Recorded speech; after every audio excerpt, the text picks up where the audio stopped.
Olá, pessoal! Vamos lá começar essa live sensacional a respeito de saúde mental e nutrição. Vamos começar. Eu vou fixar aqui o comentário. Nós vamos falar com o Dr. Marco Zanetti e ele vai nos falar coisas muito interessantes, muito bacanas a respeito deste assunto. Fixar comentário, que beleza. Tá fixado aqui. Então nós vamos aos pouquinhos aguardar as pessoas entrarem. Tô vendo a Adriana, Maria Helena, Dr. Marco Zanetti deve estar entrando. Para quem conhece, o Dr. Marco Zanetti é um psiquiatra muito renomado e ele tem pós-doutorado. Nós vamos falar sobre nutrição e saúde mental. Tem pesquisas muito recentes a respeito desse assunto, falando sobre como é importante a nutrição, como é importante que a gente possa ter um relacionamento, às vezes até pensando, olha aqui, Dr. Marcos Zanetti entrou, ele vai aqui solicitar a participação, visualizar, Marcos Zanetti, adicionar, perfeito, agora sim, daqui a pouco ele está entrando. Olá! Ah, Maria Alice, boa noite. Prazer, boa noite. Tudo bom, Marcos? Tudo bem, super prazer meu. Muito obrigado pelo convite, Maria Alice. Então, o pessoal te chama normalmente de Zanetti ou de Marcos? Já ouvi falar tão bem de você, todo mundo sabe. Tem muitos amigos em comum aí. Maurício Serpa falou: você vai fazer uma live com o Zanetti? Eu falei: Sabe que é mútuo, né? É recíproco. Eu também ouço muito falar de você. Aliás, é um grande prazer estar podendo fazer essa live. Ah, E vamos até marcar um café terminando essa pandemia, né? Acho que a gente com precisava se... certeza, muito bom. Mas olha, Então, tem gente que me chama de Marcos, gente que me chama de Zanetti. Eu acho que Zanetti ainda está ganhando. Eu tinha professores da escola que me chamavam de Vinícius, que é o meu nome do meio. Mas hoje em dia é mais Zanetti mesmo. tá bom, então vamos lá. Bom, Zanetti, muito bacana esse tema, né? O doutor Tiago já tinha falado para a gente sobre esse seu interesse, sobre essa sua especialidade, quase, é um pioneiro nesse assunto aqui no Brasil, né? E como tem coisas, eu andei pesquisando, olhando, até eu mesmo e o Tiago escrevemos um artigo super simplesinho sobre esse assunto, e é uma coisa assim de ponta. Queria que você começasse, então, explicando para a gente. Bom, primeiro quero te apresentar, né? Marcos Zanetti, para quem não conhece, aqui da minha rede, ele é psiquiatra e tem pós-doutorado, é isso? Está fazendo pós-doutorado na USP? Eu já fiz, né? Na Já verdade, eu fez. tenho experiências. Tive um pós-doutorado também, né? Que é uma experiência acadêmica em pesquisa. Uhum. Então, bastante tempo aí ligado à pesquisa, mas é interessante que tanto meu doutorado como meu pós-doutorado não estavam relacionados a isso. Sei. Né? Tem uma história por que disso, mas sim, Uhum. doutorado, pós-doutorado lá na USP. Uhum. Muito bom, excelente. Então vamos lá. Queria que você começasse a explicar da onde surgiu esse assunto, desde quando que se fala em psiquiatria e alimentação e como que isso tem sido assim abordado ultimamente.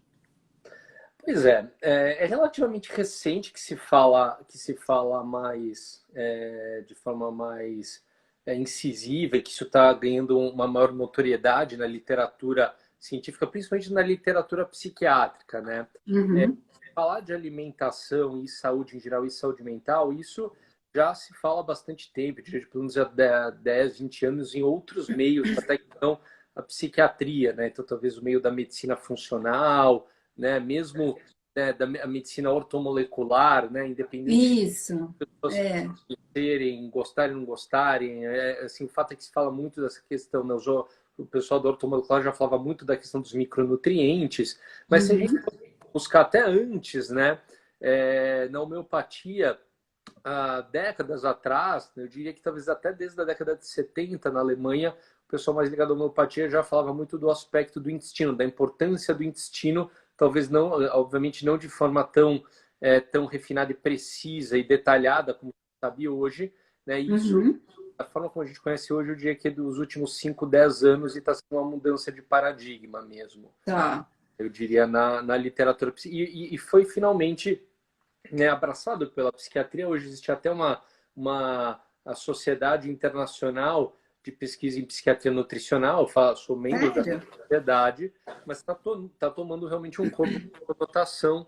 E quando eu comecei a estudar isso mais profundamente, que foi uns 5 anos atrás, isso não era, de fato, ainda não tinha ganhado todo esse Essa spotlight expressão, né? Uhum. de hoje, né? E eu também comecei a estudar isso um pouco, eu diria, por demanda da minha clínica, porque eu sempre fui muito referenciado para transtornos mentais refratários, né? Então, Uhum. sempre muito. Meu pós-doutorado foi com transtornos psicóticos do humor, hoje até pela minha pela a demanda aqui do consultório, minha agenda, eu não consigo mais assumir tantos casos emergenciais, mas tratei muita psicose, por muitos anos era muito referenciado para psicose, e curiosamente, aí, por razões várias, eu comecei a trabalhar muito também com dor crônica. Isso tem a ver tanto com Uhum. minha amizade com neurologistas desde a época da faculdade de medicina, também no Hospital Geral, e o fato é que tanto em pacientes com depressão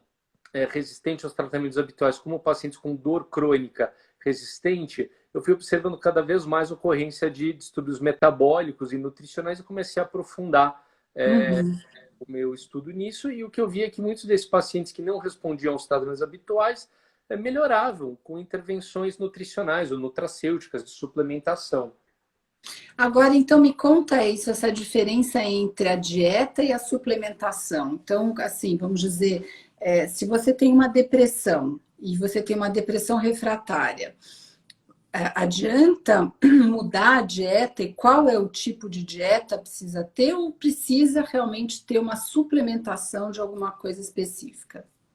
Ótima pergunta. Assim, existe evidência dos dois ou dos três, né? Então, Uhum, existe evidências de que a nossa dieta, o nosso padrão alimentar, o nosso hábito alimentar, ele tanto tem um efeito preventivo como mesmo terapêutico para depressão e um efeito preventivo, por exemplo, para Alzheimer, também tem sido demonstrado. uhum, Então, você pode usar, eu acho que uma dieta saudável, a gente pode discutir o que é uma dieta saudável, são conceitos uhum. variado, mas que já tem alguns princípios bem definidos, ele sem dúvida vai ter um efeito preventivo na saúde mental em geral, mas também pode ter um efeito terapêutico na depressão. Agora, quando você identifica alguma deficiência de nutriente ou micronutriente ou algum distúrbio metabólico específico que possa melhorar com alguma suplementação, aí você vai lançar a mão de uma suplementação. Apesar de haverem aí vários polivitamínicos, né, à venda, né, é muito Uhum. questionável o uso de polivitamínicos eu particularmente não sou muito favorável ao uso de polivitamínicos de forma preventiva, Uhum. né, tanto para depressão como mesmo para demência. Tá. Agora, Marcos, quando você fala em dieta, assim, o que nível de mudança que a pessoa precisa ter na dieta para realmente melhorar a sua qualidade de saúde mental? É assim, é comer saudável, todo mundo sabe o que é comer saudável, ou tem que ter uma coisa bem restrita mesmo, como uma dieta cetogênica, como uma coisa assim, de evitar qualquer tipo de algum nutriente ou algum alimento específico. Como é isso? Então, não precisa ser uma dieta super restrita, mesmo a dieta cetogênica, se a gente for colocar dos padrões alimentares, a dieta cetogênica é curioso. A evidência para depressão é muito mais em modelos animais, a gente não tem grandes estudos clínicos de dieta cetogênica para depressão. Eu sei que tem um até em andamento no Instituto de Psiquiatria da USP, não sei se eles já têm resultados ou não, mas a verdade é que a evidência maior nem é para a dieta cetogênica em si, mas acho que a dieta cetogênica é um ótimo exemplo, porque está na moda e é uma dieta muito restritiva, né? Difícil a pessoa sustentar aquilo no longo prazo. Mas ela é sensacional para epilepsia, né? Os casos refratários de epilepsia, é incrível como eles respondem bem à dieta cetogênica. Sim, é excepcional para epilepsia, né? Aliás, é interessante, mas é porque os benefícios da dieta cetogênica e o efeito na epilepsia, porque a dieta cetogênica, ela cruza um pouco também, um pouco com os benefícios do jejum intermitente, né? Ah, tá. Uhum. Mas, por exemplo, hoje se sabe que o efeito anticonvulsivante, antiepilético da dieta cetogênica não se deve aos corpos cetônicos, mas é mediado por mudanças que a dieta cetogênica produz muito rapidamente, em questão de poucos dias, na flora intestinal. Ah, E esse, não. Jura? o efeito da dieta cetogênica não tem a ver com a cetose em si, né? Ah, A cetose em si, ou o jejum, ou a dieta que imita o jejum, que é o Fast Mimicking Diet, e aí isso aham. implica aí uma certa sobreposição fisiológica com a dieta cetogênica, vai produzir também mudanças celulares potencialmente benéficas, principalmente em termos de efeito anti-inflamatório, de reparação celular. Mas o efeito Aham. por exemplo, da dieta cetogênica não vem disso, é uma curiosidade. Olha, isso é uma coisa interessante. Eu sempre achei que fosse. Todo mundo fala que é acetose, né? Então é no intestino. E que mudança no intestino que tem? Não, então, ela muda, assim, muda o equilíbrio. Bom, então, assim, a dieta cetogênica, se a gente for pensar em termos de flora intestinal, no longo prazo ela nem parece ser tão saudável, porque é uma dieta que tem Uhum. a diversidade de flora. Mas a questão é que ela faz crescer no intestino algumas bactérias por razões que ainda não são totalmente conhecidas, mas isso vai levar a uma mudança da relação GABA-glutamato no cérebro, né? Na verdade, Tá. a dieta cetogênica, ela promove o crescimento de alguns tipos de bactérias que vão... Aí é um detalhe É uma fisiológico. coisa muito específica, né? Uhum. A gama-glutaminação dos aminoácidos, isso vai influenciar a disponibilidade de aminoácidos pela barreira hematocefálica, que vai, em última instância, mudar a relação GABA-glutamato no cérebro, né? Entendi. Uhum. As formas através das quais a microbiota intestinal modula a neurotransmissão. Então, ela modula, por exemplo, a relação GABA, que é o principal neurotransmissor inibitório, com Tá. glutamato, que é o principal neurotransmissor excitatório no cérebro, né? Uhum. Pessoas não sabem é que o GABA, na verdade, ele vem do glutamato, né? Na verdade, Hum. ele o precursor do GABA é o glutamato, mas ele só exemplifica um pouco como é curioso tudo isso e como tá fisiologicamente é muito imbricado. Mas tem um detalhe que eu acho importante da sua pergunta, que você falou que é uma dieta saudável. Eu acho que as pessoas não sabem meio que é uma dieta Uhum. saudável. Eu vejo aqui no consultório que o conceito de dieta saudável é um pouco distorcido para as pessoas. As pessoas acham Uhum. que saudável é arroz, feijão e bife e uma salada. Isso não é necessariamente uma dieta saudável. Na verdade, não é. Eu acho, na verdade, que a gente tem uma cultura alimentar aqui no Brasil bem ruim. E é engraçado, Uhum. cresci, eu não sei até se era por um resquício fanista da ditadura, eu não sei. Eu cresci com esse conceito do brasileiro se alimentar bem, que arroz, feijão É. é saudável. Na verdade, o que eu vejo muito aqui no Brasil, que eu acho que é o mais deletério, é uma monotonia alimentar. Isso é muito claro para mim. As pessoas Hum. têm alimentação muito repetitiva. Seletividade, né? Uma coisa muito seletiva, aham, pouca variedade. Né? As pessoas elas mudam muito pouco a dieta. É arroz, feijão, bife, ou é uma massa, ou é um sanduíche, o café da manhã é muito ativo. Então, isso é uma coisa que os nutricionistas hoje valorizam muito e que para mim faz todo sentido, que é você tem que variar a alimentação. Isso é importante por várias razões, não só para o aporte de micronutrientes, mas quando você tem uma alimentação muito repetitiva, isso também gera uma estimulação um pouco repetitiva no nosso sistema imune através Entendi. da barreira intestinal. Então, boa. Então, uma dieta saudável, do seu ponto de vista, é uma dieta variável, variada, e aí se fala do assunto da dieta mediterrânea, né? Que todos, Sim. eu já ouvi falar muito disso, então, bastante óleo e bastante azeite, enfim. E existe isso mesmo? É a dieta saudável, é a dieta mediterrânea? Olha, se a gente for pegar do ponto de vista de nível de evidência científica, eu diria que dieta mediterrânea é nível de evidência A para depressão, mesmo em nível terapêutico. A dieta Sério?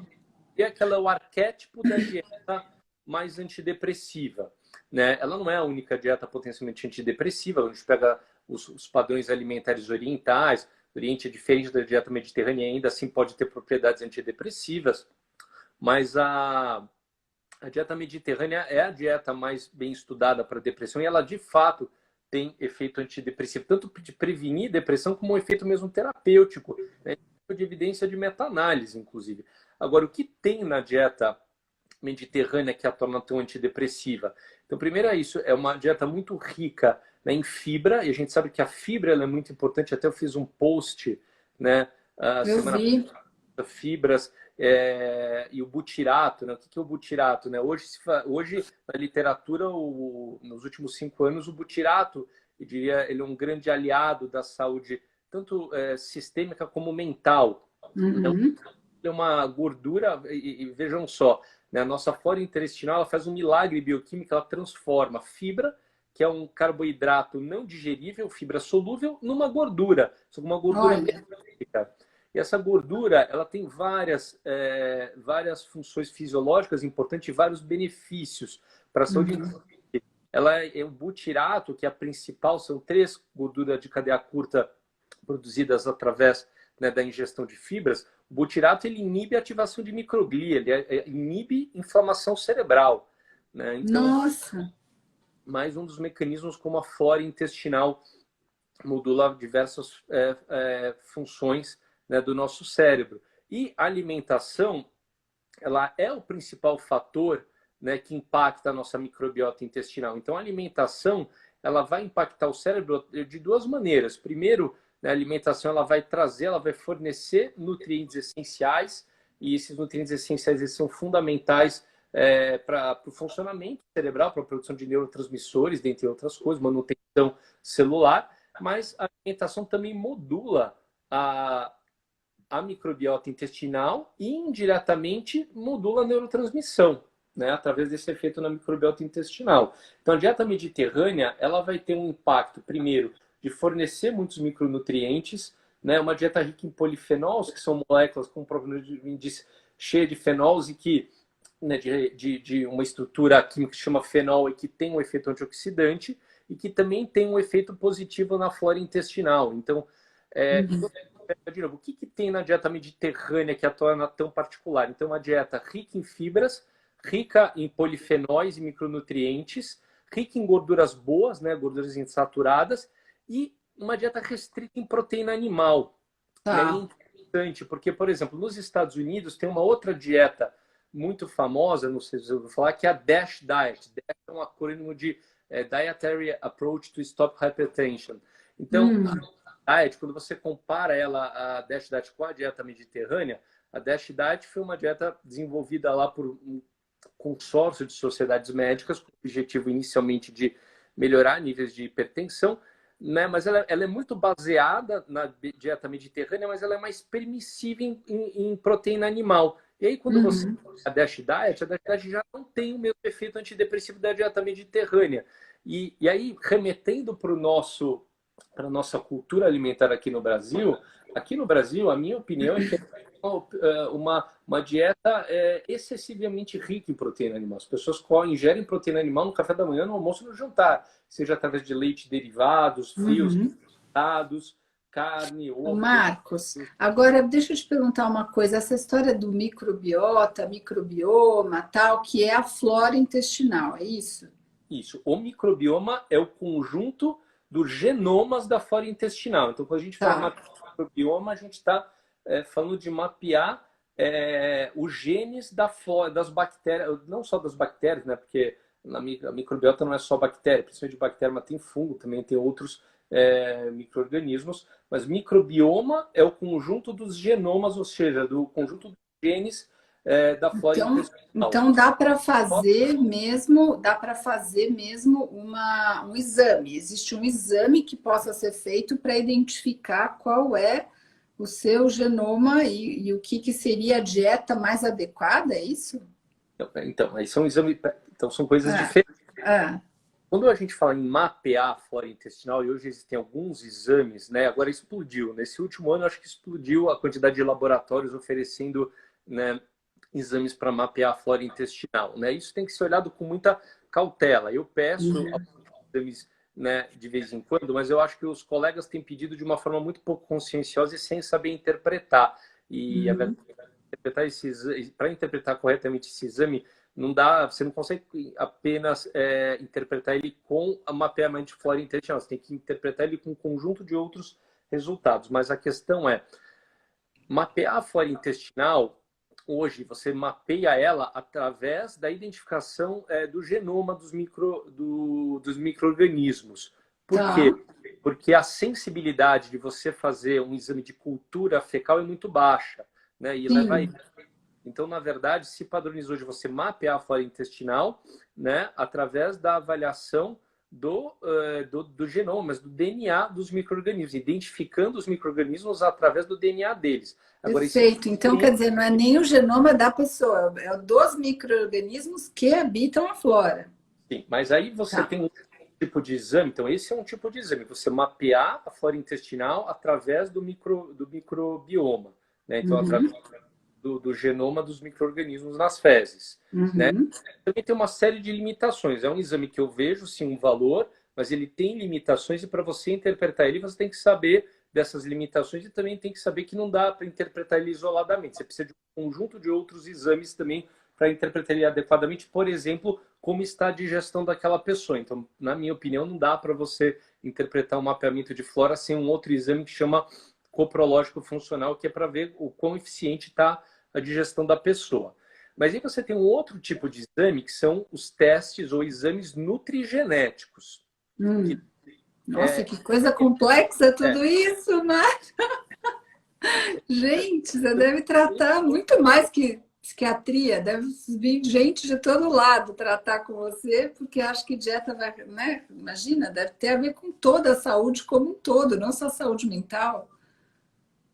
ó, não, as pessoas, é verdade, as pessoas têm me procurado bastante no sentido da saúde geral e depois de um tempo, mesmo os pacientes que procuram inicialmente por algum adoecimento mental, eles acabam criando uma confiança, então os pacientes sempre pedem para eu dar pitaco, avaliar esses exames de outras áreas. Até porque como eu também trabalho muito, ainda trabalho muito no hospital geral, né, É, oncologia, hematologia, então a gente acaba também aprendendo bastante em medicina em geral. legal. Mas esses testes nutrigenéticos, que é um outro, aí Tá. é genoma, tá? Aí um teste nutrigenético são os nossos genes, é o nosso genoma.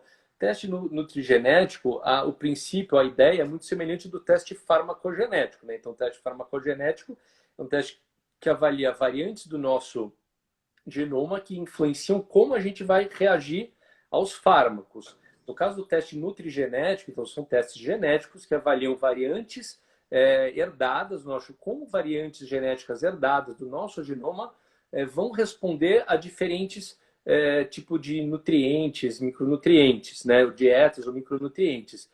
Eu diria que ainda os testes nutrigenéticos eles estão muito populares, tem muitas empresas oferecendo também hoje, né, testes nutrigenéticos, mas eu diria que o nível de evidência deles ainda é bastante restrito. Eu acho que a gente ainda está.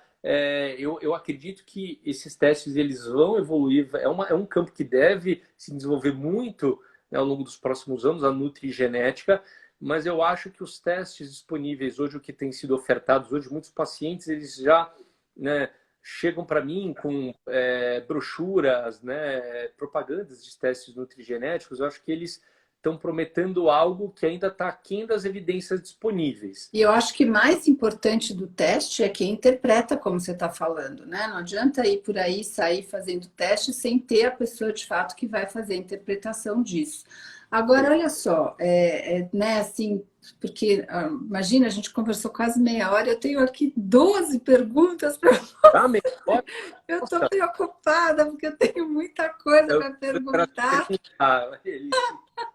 Olha só, porque você já falou que assim, a mudança do nível de dieta, pelo que eu entendi, é assim uma variedade. A gente precisa ter uma dieta variada, né? Não ser uma dieta restrita. A dieta mediterrânea, ela é importante, é bacana, mas o importante é que seja uma dieta variada. Agora, quem tem, de fato, depressão, transtornos de saúde mental com ansiedade, com, enfim, vários, até esquizofrenia, qual que é a proporção em relação, assim, a contribuição da dieta, do remédio, da psicoterapia, na verdade, qual que é o efeito, né? O tamanho de efeito do assunto da dieta? É um pouquinho? É muito?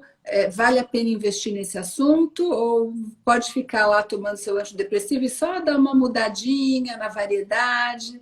Qual é o efeito desse assunto? Eu considero que ele é muito grande, principalmente por conta da nossa cultura alimentar hoje, né? A nossa Tá. dieta ocidental, ela é muito pobre, ela é o oposto do que seria uma dieta saudável para o cérebro.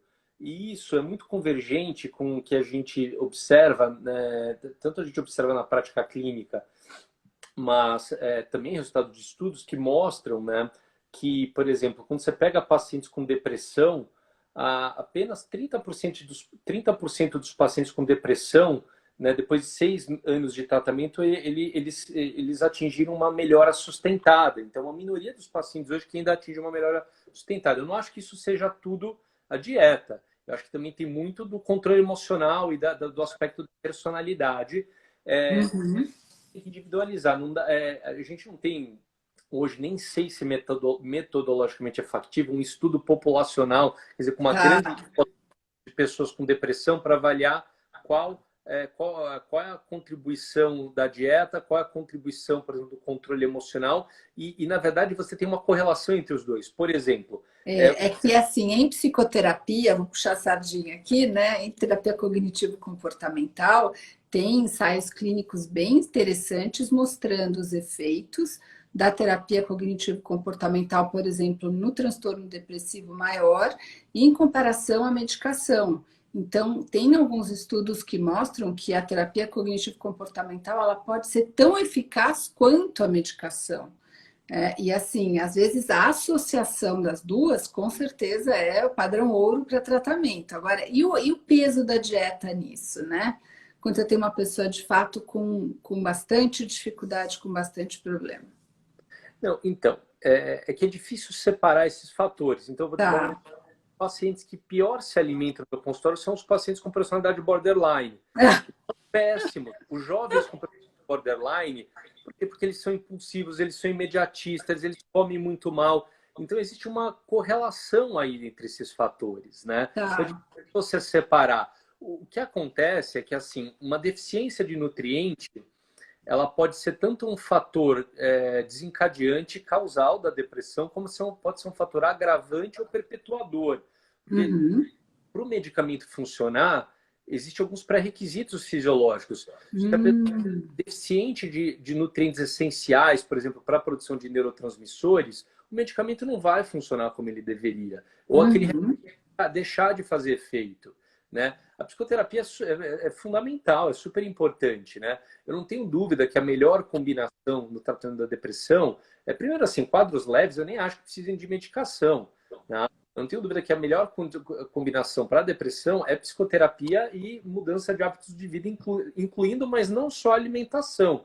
E E tem alguém que perguntou aqui qual é a dieta indicada para depressão. Se você puder já emendar, acho que seria boa a resposta. então, assim, não existe que tá, não existe uma receita de bolo. Também tem Tá. que ser visualizado. Então, o paradigma da dieta saudável para a depressão é a dieta mediterrânea, que é importante Uhum. lembrar que mais do que dieta é um hábito de vida, Tá. né? Então, Pode tomar um vinhozinho, assim, uma taça de vinho? Pode, né? não, pode e deve, né? Tem Deve, né? estudos mostrando que o consumo de vinho em quantidades moderadas, ele tem um efeito Sim, positivo na nossa composição terapêutico. emocional. Lógico que tem pessoas que têm uma predisposição à dependência de álcool, lógico que a gente não vai fazer isso, tem formas de substituir o benefício Uhum. com outras bebidas ou outros alimentos ou bebidas não alcoólicas. Eu não acho que o álcool também seja super necessário.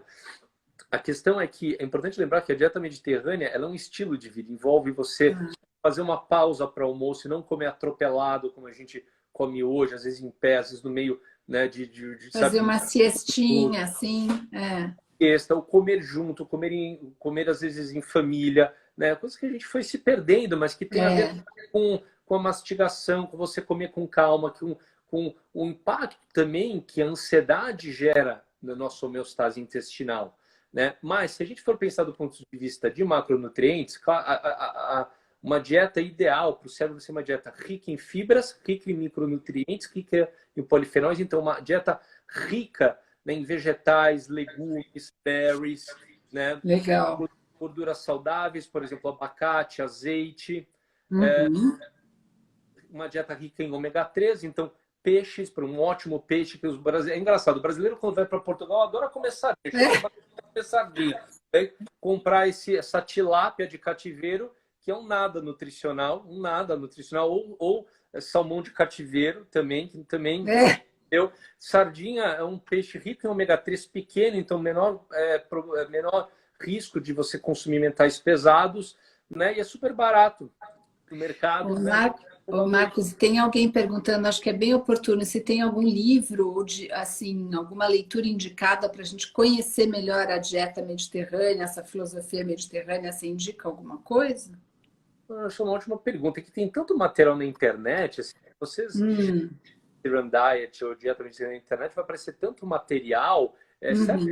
Tem algum livro, mas não me vem um agora especificamente na mente, mas olha, tem muito material, sabe? Se procurar na internet, isso é muito fácil. Mas então, assim, a proteína animal, né? Uma proteína de preferência, uma baixa gordura saturada e rica em ômega 3. Então, peixe, frutos do mar, mas também não precisa ser todo dia. Então, um dos principais recados, eu acho, da dieta mediterrânea, e que também quando a gente compara a dieta mediterrânea é eficaz para a depressão e a DASH diet não é. E a diferença entre as duas, ao meu ver, é mais a quantidade de proteína animal na dieta. A proteína animal ela pode ter esse impacto mais negativo, porque ela tem lá no intestino o crescimento de uma flora mais inflamatória, inflamar o intestino. E quando você inflama o intestino, na verdade, você inflama o corpo, porque o intestino é a maior superfície de contato com o meio externo. Se você abrir o intestino, todas as reentrâncias intestinais, você tem uma superfície aproximada de 200 metros quadrados, é uma quadra de tênis. Nossa! Então, a microbiota intestinal e a alimentação, eles são o principal fator, né, que estimula o nosso sistema imuninato. E as pessoas não sabem que a inflamação sistêmica, por mecanismos fisiológicos vários, ela gera um estado depressivo com o tempo. Sim, sim. E tem algum tipo de, assim, de transtorno, de diagnóstico que tem evidências de melhora com a dieta? Assim, a depressão melhor, vamos dizer, a dieta tem uma influência mais na depressão do que no transtorno de ansiedade ou do que, sei lá, na esquizofrenia? Tem alguma ideia de qual é o transtorno que melhor se beneficia da dieta? Olha, não existe nunca vi um estudo comparando diferentes transtornos. E quando a gente pega os estudos de microbiota intestinal, né, em diferentes transtornos mentais, a deficiência, não é deficiência talvez não seja o melhor termo, mas uma menor taxa, menor abundância de bactérias produtoras de butirato, aquela gordura no início, e do butirato mesmo nas fezes, são uma característica inespecífica de todos os transtornos mentais, né?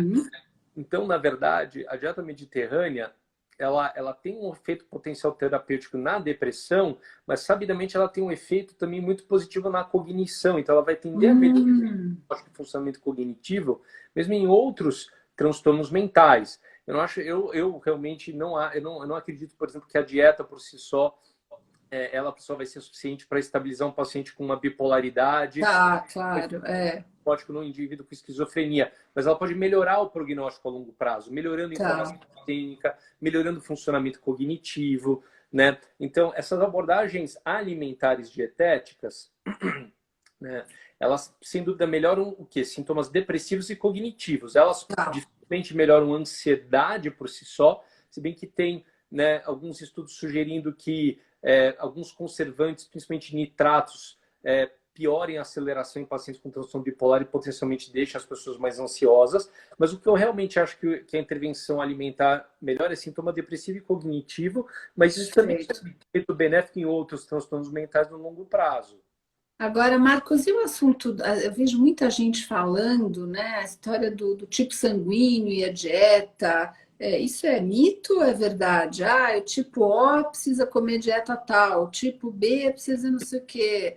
Eu já vi, assim, muita gente falando sobre esse assunto e eu fico quieta, porque eu não sei o que que é, se é verdade ou não. É uma boa oportunidade de você dizer. Você sabe que é curioso, porque eu estudo essa relação entre alimentação e saúde mental há tanto tempo e eu nunca tinha ouvido falar sobre isso. Você me enviou no e-mail, eu até Você uma procurou? coisa rápida na literatura médica e não achei nada. Então, eu É, tento achar que é mito, tá? Eu tento achar é, que é mito, mas eu também não tive tempo de fazer uma pesquisa mais aprofundada. Mas, a princípio, não faz tanto sentido para mim, ou às vezes pode ser uma coincidência. Assim, tá. às vezes o gene de determinado grupo sanguíneo está localizado num cromossomo que pode influenciar determinada resposta ao alimento. Uhum, uhum. Eu tento Tá. achar um mito. E suplementação? Tem alguém que perguntou a respeito, por exemplo, de a dieta mediterrânea pode ser ótima, mas tem alguém com uma alergia, por exemplo, a frutos do mar, a peixes e tal? Tem alguma suplementação que possa ser feita? E isso Sim, precisa de orientação médica ou a pessoa pode simplesmente comprar lá um ômega 3 e tomar todo dia? não precisa de suplementação, perdão, precisa de supervisão, porque primeiro que qualquer suplementação precisa ser individualizada. Eu diria que Uhum, o nosso padrão alimentar, nossa cultura alimentar hoje, a maioria das pessoas vão se beneficiar de suplementação de ômega 3, mas nem todas, e algumas que não processam bem, algumas pessoas, por razões genéticas, elas não processam bem um outro nutriente que, na verdade, coexiste em equilíbrio com o ômega 3, que é o ômega 6. Essas uau, isso eu não pessoas sei. pessoas que não processam bem o ômega 6, se você suplementar o ômega 3, você pode gerar uma imunossupressão ou até anticoagulação excessiva. Então, assim, precisa ser feito sim, sob supervisão e é possível você, por exemplo, para pessoas que têm alergias a peixe ou óleo de peixe, você fazer uma suplementação de ômega 3 através de ômega 3 de alga. Aqui no Brasil, Uhum, do Brasil teria que importar, mas tem ômega 3 de alga. Na verdade, o ômega 3 de cadeia longa, né, que existem diferentes tipos de ômega 3, né? Tem o de cadeia uhum.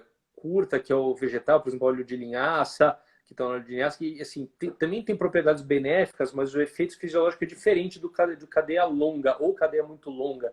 Sim, existem Tá. classificações bioquímicas. Esse ômega 3, né, que a gente come que a gente ingere do óleo de peixe, na verdade ele é produzido pelas algas oceânicas. E é por isso que Uhum. peixes de mar, principalmente de água fria, é que vão ter mais ele, e não peixe de cativeiro. Na verdade, o peixe de cativeiro, ele dependeria de ser suplementado. Ele não vai, o peixe naturalmente ele não cria ômega 3. Ele Tá, depende entendi. dele de obter na alimentação dele. Agora, Marcos, e assim, falando de mulheres grávidas, eu andei lendo que assim, desde a gestação, né, assim, como a mulher se alimenta grávida, se isso pode já ter uma influência na prevenção de algum transtorno, algum distúrbio de saúde mental? Você já viu alguma coisa sobre esse assunto? Não, sem dúvida, né? Eu Hum, penso grandes estudos, mas existem sim evidências sugerindo, né, que, por exemplo, insuficiência de ômega 3, insuficiência, né, o folato, claro, classicamente, insuficiência de alguns uhum, nutrientes, é, que tudo isso pode sim aumentar o risco por exemplo, autismo. Também existe toda uma sim. questão, né, por exemplo, de ingesta de metal pesado e risco de autismo, né, na criança, né? Mas os estudos eles ainda não são muito conclusivos nessa área, não existem grandes estudos, mas existem lá sinais de alerta de que pode haver uma associação. O que tem de bem definido é, lógico, o risco, né, por exemplo, de deficiência de ômega 3, deficiência de folato, né, em malformações ou dificuldades de desenvolvimento. E por vitamina D baixa é um risco para depressão perinatal na mãe. Uhum, Né? uhum. mas outros ainda, eu diria que, assim, existem pequenos estudos, alguns resultados controversos, falta um grande estudo ainda mostrando uma... Muito bom. Bom, olha, 40 minutos de bate-papo aqui, ainda dá para falar muito tempo, mas vamos tentando assim resumir, que eu acho que as pessoas que estão aí assistindo, quem sabe alguém entrou antes, depois, para a gente tentar falar alguns marcos importantes de recomendação, né? Eu acho que eu entendi que é um assunto muito atual, super presente, que tem muitas pesquisas que vêm pela aí à frente, e o que se sabe hoje é que tem uma relação muito estreita entre alimentação, nutrição, saúde mental, especialmente para a depressão, que você está falando, é isso? E que a dieta mediterrânea, ela seria uma dieta recomendada, estaria falando então a respeito de uma diversidade de alimentos, não uma dieta muito restritiva, não tem assim uma recomendação como a cetogênica de falar, olha, você só come isso ou aquilo, mas sim um estilo de vida, um modo de comer, né? Um modo de comer com calma, com peixes, com verduras, com frutas, imagino, com enfim, que mais que você... Menos carnes, mais peixes, é isso? Isso, menos proteína animal no geral, Menos mas proteína animal no geral. menos carne vermelha. O que eu acho interessante da dieta mediterrânea é que ela não vai ser, não é, a gente fala dos princípios da dieta mediterrânea, então isso é muito adaptável para o gosto da pessoa, né? Uhum. Então, assim, não é uma dieta fechada, restritiva, né? Dá para ser muito prazerosa a dieta mediterrânea, né? Eu acho que os princípios dela, então, uma dieta rica, né? Então, grãos, legumes, castanhas, né? Nuts, né? Vamos Berries. falar o que não? Eu acho que o que não ajuda, né? Não frituras, não excesso de carne vermelha, não. Tem alguma? Não excesso de proteína animal, principalmente carne vermelha, não fritura, não, e aí que é o mais difícil, não adoçantes, não emulsificantes, não corantes, não conservantes, isso é muito Estamos difícil. falando de leite. E leite? Leite, tudo bem? Laticínios? Lactose? Então tudo depende da dose, né? A lactose por si só, ela não é, ela vai ser um problema para quem tem intolerância à lactose, e a gente sabe que isso também é um pouco modulado, modula um pouco a flora intestinal. É até curioso que quem tem intolerância à lactose não quebra, né, bem a lactose, essa lactose vai sobrar para a flora intestinal e estimula o crescimento de bifidobactérias, mas tem todo o desconforto que a intolerância traz. Então, Uhum. questão do leite, eu acho que não tenha nada, nada que seja absoluto, tudo é uma questão de dose também, sabe? Uma coisa é você comer um leite ou derivado esporadicamente. Agora, tem pessoas que tomam leite no café da manhã, comem queijo no almoço, queijo na janta, né? A questão é o excesso, né? O excesso, o desequilíbrio é aquilo que a gente falou, a monotonia alimentar. O que eu acho que Hum. o que faz Central, né? Essa história da não monotonia. não Uhum. monotonia, uma alimentação um pouco variada, uma alimentação excessivamente, né, pesada em proteína animal, pessoa que come algum tipo de proteína animal em todas as refeições, uma dieta pobre, né, em fibras, então pobre em legumes, grãos, Agora castanhas, você falou adoçante, não pode fruta. nem um pouquinho, Marcos, assim, um adoçantezinho no café, não pode? É que assim, na média é engraçado, né? As pessoas ficam muito preocupadas com o açúcar, mas o açúcar, o impacto dele na flora intestinal não é ruim. Hum. O açúcar e simples frutose, mesmo glicose, eles até estimulam o crescimento de uma flora benéfica. E mesmo os estudos hoje em diabetes têm questionado muito essa história do açúcar, né? Uhum. Assim, o stevia seria parece que o mais Recomendado aí. adoçantes, mas na média os adoçantes eles têm um impacto negativo na flora intestinal. E eu acho que também tem uma questão da cultura, das pessoas acharem que tudo bem comer o que é diet. Na verdade, o que é diet normalmente, além de muitas vezes ser industrializado, ter outros problemas corantes, acentuadores de sabores, acidulantes, Uhum. então tudo isso tem que tomar cuidado, né? Não é só, né? Não é só o adoçante em si. Mas Uhum. As pessoas se apegam a um detalhe. Quando a gente fala de mudar a cultura alimentar, é mudar o todo, né? O todo, né? Uhum, ótimo. Olha, muito bom, muito bom. Não sei se você tem alguma coisa que a gente não abordou, que eu não perguntei, que você acha que seria interessante falar, alguma recomendação, algum alerta. Às vezes um alerta, né? Não sei, alguma coisa. O que você É, acha que.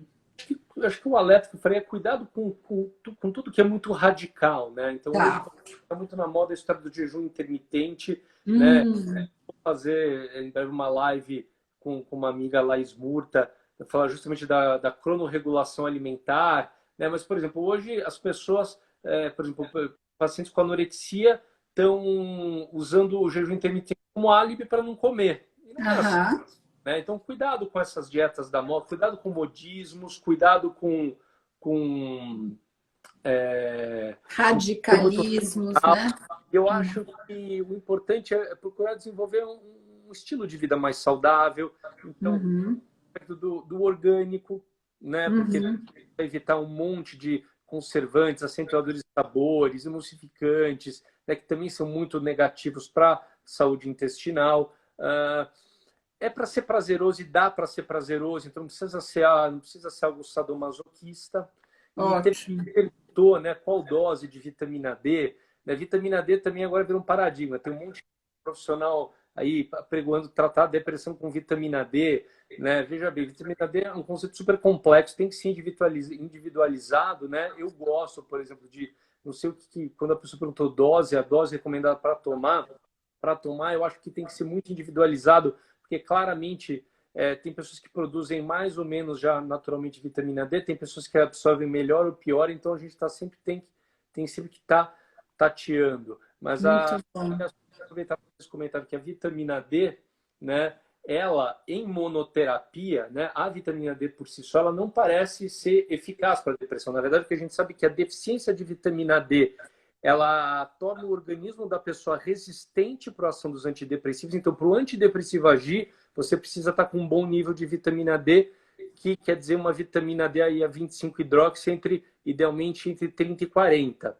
Né? Então, a deficiência Uhum. de vitamina D está relacionada a uma resistência ao tratamento antidepressivo e está associada a um risco aumentado de depressão perinatal e também de dificuldades cognitivas. Mas, por exemplo, acabou de sair um estudo enorme, né, no JAMA, né, que é um jornal muito Uhum. importante, mostrando que você suplementar preventivamente vitamina D numa população muito grande, eles avaliaram dezenas de milhares de idosos, não tem o efeito de prevenir depressão. Mas por quê? Uhum. Tem que individualizar, as pessoas elas reagem diferente a cada um desses suplementos, né?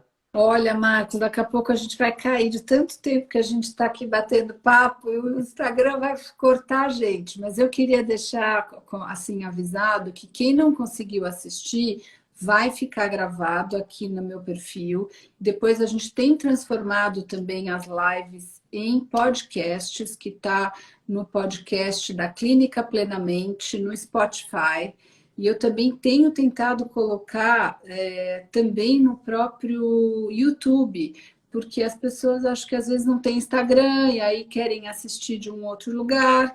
Então a gente tem o propósito, né? Aqui eu, a Clínica Plenamente, de trazer sempre informação fidedigna de saúde mental, ajudar as pessoas de fato, porque a gente acredita que saúde mental é tudo, é o mais importante, porque você pode ter tudo na vida, mas se você não tiver saúde mental, a coisa não funciona. Então, olha, é muito bacana, foi um super prazer. A gente falou 1 hora e você deu um show. Tem gente perguntando se tem curso, se realmente tem alguma coisa que possa. A gente tem um público também grande de profissionais de saúde mental, psicólogos, enfim, se tem algum curso sobre esse assunto. E para fechar, se você, o que que a gente pode esperar assim nos próximos anos sobre esse assunto? O que tem pela frente?